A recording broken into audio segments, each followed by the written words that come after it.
লাখো শহীদের রক্তে গড়া সোনার বাংলাদেশ, প্রয়োজনে আবার রক্ত দেব যদি দিতে হয় দেশ।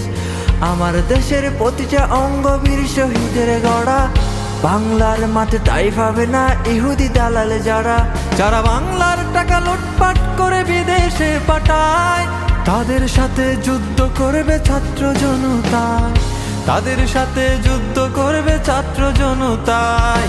আমার দেশ তোমার দেশ আমার স্বাধীন বাংলাদেশ, আমার দেশ তোমার দেশ আমার সোনার বাংলাদেশ, আমার দেশ তোমার দেশ আমার স্বাধীন বাংলাদেশ, আমার দেশ তোমার দেশ আমার সোনার বাংলাদেশ।